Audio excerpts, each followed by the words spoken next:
ממש המון נקודות שאני יכול למצוא אותן פה. הכל קשה. הן מאוד מאוד מאוד מתוחות, אבל בעיקר בגובה הזה. פה קצת פחות, פה קצת פחות. פה יש איזשהו C. אותו דבר בצד השני. כאן דווקא בצד ימין, בגב התחתון, יש גם איזשהו משהו שהוא יותר חלש ועלול לכאוב. זה. כן.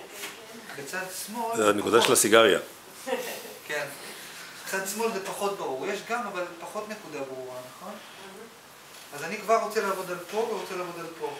איך אני מוציא אינפורמציה כל כך מהר? כי אני עובד ברמת הצ'י. כשאני עובד ברמת הצ'י, אני נמצא כמו בצינור של זרם מים. אני מעביר את היד וזה זורם. אני רוצה גם להרגיש, מה אתה מרגיש בצד... פתאום משהו נתקע, פתאום משהו בזרימה נתקע. ניסי להרגיש פה משהו שונה מפה. אבל עזבי, זה לא שיעור כזה, זה שיעור שרציתי להדגים לכם טיפול. זה ייקח זמן להדגים, זה בסדר. טוב, אני פשוט אעבוד עכשיו. לפי מה שגיליתי, אני פשוט אעבוד קצת. נגיד גם קצת רגליים, שיהיה לי תמונה מלאה יותר. אוקיי, תאומים פה קצת דפוסים באזור הזה. צד שני. צד שני פחות. נכון? אז כבר אני מגיע למסקנה שכל צד ימין יותר תפוס. תראו כמה אינפורמציה בשנייה אפשר להוציא.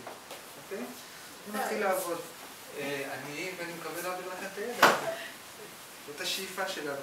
מתחיל קצת לחמם את האזורים שאני רוצה לעבוד עליהם. אוקיי? שוב, שמתי לב שאני עומד על הרגל הזאת, החלפתי רגל, שיהיה לי יין ויאנג. כל הזמן אני מנסה לשמור על החוקיות הזאת. אני מתחיל לחמם, עוד רגע אני אתחיל לעבוד, לא מחמם חזק. למה מסים הם שמים כאן בד כשהם עובדים? כי יש להם את הקטע של עדיין בראש של... צניעות? מה? צניעות? כן, לגמרי. לא, אין לזה איזשהו. איך הדופק הסיני הומצא? כי הוא הומצא בגלל צניעות, בשביל להבחן דרך סדין. אישה מוציאה את היד והדוקטור מאבחן אותו בלי להסתכל עליו.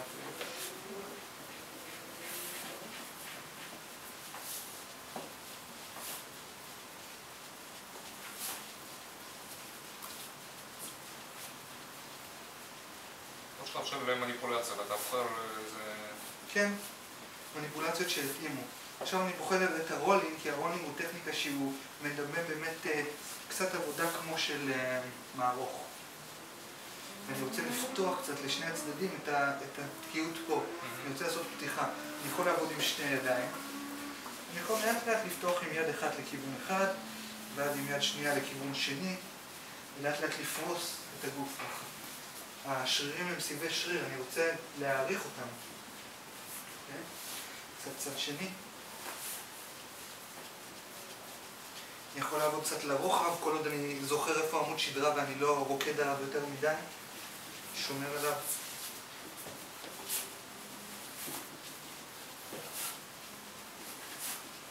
אני יכול למצוא נקודה ולעבוד על נקודה, רולינג על נקודה.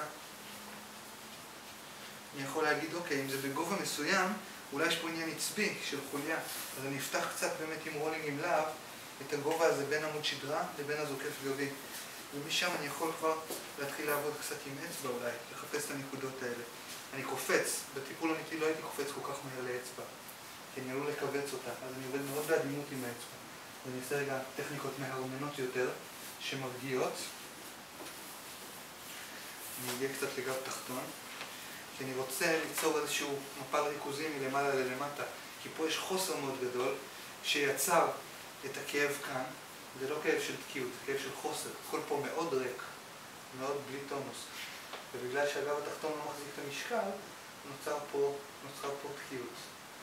אז אני רוצה להוריד לאט לאט את הלחץ חזרה למטה ולייצב אותו במקום שהוא צריך להיות, להוריד את הצ'י. אז אני מתחיל לעבוד מלמעלה לכיוון למטה, אבל זאת לא היד המתאימה. כי אני מושך, אז אני רגע מחליף יד, ויהיה לי יותר קל לדחוף. כל הזמן הגוף עובד, הראש עובד, איך יהיה הכי נכון לגשת לזה? אני מתחיל להוריד אפילו, אני אבוא אותה לנקודה. פה אני יכול לעבור לאמה, עבודה יותר רחבה. עבודה שמתאימה גם לישבן ולירך. כאן אני צריך לעבור חזרה לאגרוף כי זה יותר רגיש יותר. יכול לעבוד על אספקטים שונים בקרסול, בשוק, עד שאני עובד עם אצבע. האגודל שלי כרגע עובדת. 4 אצבעות אחרות מעצבות את התנועה. כל הזמן זה כמו ריקוד.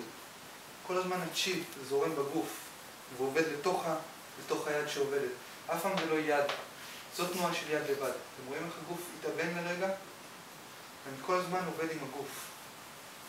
איך שהתחלתי לעבוד עם הגוף לבד, עם היד לבד התחלתי להתנשף. כי אין לי מאיפה להביא אנרגיה. ואיך שאני עובד עוד פעם עם הגוף, אני יכול לדבר איתכם ולעבוד חופשי ובלי להתאמץ בכלל. אני יכול כל היום לעבוד וכל היום לדבר. והקצת האוויר שנכנס הוא מספיק, כי אני עובד נכון. אוקיי? קצת פותח, מרחיק את השרירים שעושים לחץ על העצבים. אני מוצא איפה אין לי גמישות, אני מבין איפה התקיעות. אני אתחיל לעבוד נקודתי קצת. תגידי לי אם זה יותר מדי, אני מאמין שזה לא יהיה. אני ממש עובד על היציאה של העצב מעמוד השדרה. אני חושב כל הזמן על רכות מתחת האגודל, בשביל לא לדחוס את העצב.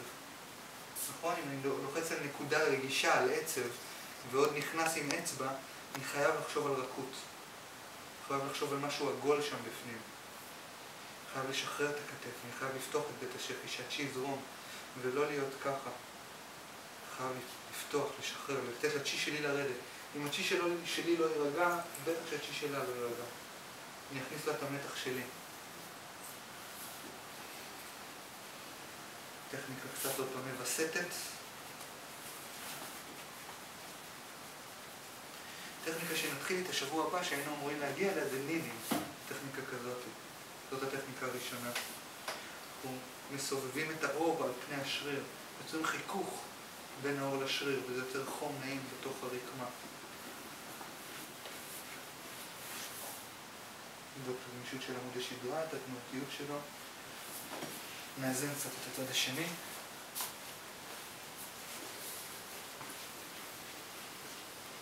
לפעמים בשעות כמו עכשיו, אוטומטית אני עייף נורא, כי התחלתי נורא מוקדם לעבוד. אוטומטית היד השנייה שלי פה בדנטיין. זה עוזר לי לשמור את הכוח ולכוון אותו ליד הזאת. כמו שאני עושה את התרגיל הזה, יש קשר בין הידיים. כמו שאני נותן אגרוף, הידיים מתחברות, הידיים בקשר. גם פה יש את הקשר הזה שנוצר בין הידיים. כשאני מאומן בקשר הזה, צריך לאמן את הגוף, להביא אותו למצב. הקשר בין הידיים עוזר לי להפעיל עכשיו את היד הזאת, כשהיד הזאת עייפה, כשהגוף עייף. אני כמו סוגר מעגל. אם אני אוריד את היד, זה יהיה לי יותר קשה. בגלל זה בהרבה תרגילים של צ'יגונג, אתם תראו, אנחנו עושים יד שנייה למותן. זה מגדיר שוב את הדנטיין יותר. אז לפעמים עוזר לי הדברים האלה.